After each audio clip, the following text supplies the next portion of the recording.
इतिहास के लिए बहुत मायने रखती है।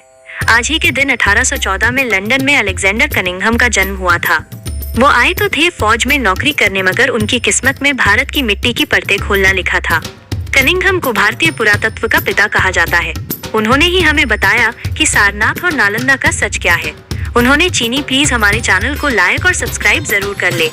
यात्रियों की पुरानी किताबों को अपना हथियार बनाया और जमीन के नीचे दबे शहरों को ढूंढ निकाला। अगर कनिंघम न होते तो शायद हड़प्पा की ईंटें रेलवे ट्रैक के नीचे दबकर हमेशा के लिए खो जाती। उन्होंने भारत के इतिहास को कहानियों से निकालकर सबूतों की ठोस जमीन पर खड़ा किया। फौज की नौकरी और इतिहास का नशा जेम्स प्रिंसेप ने बदली दिशा। कनिंघम का करियर किसी थ्रिलर फिल्म जैसा था। महज 19 साल की उम्र में वे बंगाल इंजीनियर्स में सेकंड लेफ्टिनेंट बनकर 1833 में कलकत्ता आए। उन्होंने लड़ाइयों में नावों के पुल बनाए और लद्दाख की मुश्किल सीमा किया, लेकिन उनके दिल में पुराने सिक्कों और पत्थरों को समझने की प्यास थी। कलकत्ता में उनकी दोस्ती महान विद्वान जेम्स प्रिंसेप से हुई, वही प्रिंसेप जिन्होंने पहली बार ब्राह्मी लिपि पढ़ी थी।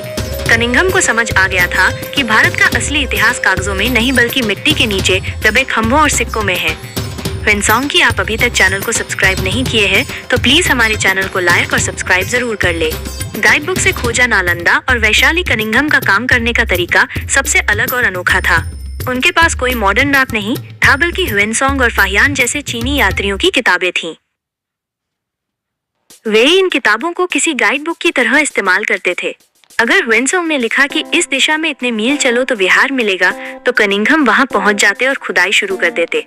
इसी जादुई तकनीक से उन्होंने दुनिया को नालंदा यूनिवर्सिटी के अवशेष दिखाए। श्रावस्ती, कौशाम्बी और वैशाली जैसे बड़े शहर जो नक्शे से गायब हो चुके थे, उन्हें कनिंघम ने ही खोज निकाला। सारनाथ से सांची तक बुद्ध के निशान दुनिया को दिखाए। कनिंघम का सबसे बड़ा योगदान बौद्ध विरासत को जिंदा करना था। लोग सारनाथ के धमेक स्तूप को किसी राजा का किला समझते थे। कनिंघम ने वहां खुदाई की और वो शिलालेख खोजा जिससे साबित हुआ कि बुद्ध ने यहीं अपना पहला उपदेश दिया था।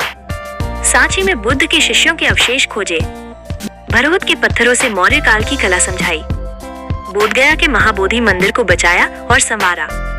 आज हम जिस महाबोधि मंदिर के दर्शन करते हैं वह कनिंघम की मेहनत का ही नतीजा है। रेलवे वाले चुरा रहे थे हड़प्पा की ईंटें, कनिंघम ने बजाया था अलार्म। सिंधु घाटी सभ्यता की पहली झलक भी कनिंघम को ही मिली थी। 1853 में उन्हें हड़प्पा से एक रहस्यमयी सील मुहर मिली। हालांकि वे उस समय इसे पूरी तरह समझ नहीं पाए थे और उन्हें लगा ये कोई विदेशी मुहर है, लेकिन उन्होंने ही सबसे पहले दुनिया को चेताया था कि रेलवे के ठेकेदार पटरी बिछाने के लिए हड़प्पा की प्राचीन ईंटें लूट रहे हैं। उनकी इसी चेतावनी ने बाद में सिंधु सभ्यता की खोज का रास्ता खोला। 1861 में उन्होंने ए से भारतीय पुरातत्व सर्वेक्षण की स्थापना की। उनकी 23 खंडों की रिपोर्ट आज भी पुरातत्व की बाइबल मानी जाती है। ये जानकारी अच्छी लगी है तो प्लीज हमारे चैनल को लाइक और सब्सक्राइब और शेयर जरूर कर ले। जय श्री राम जरूर लिखे।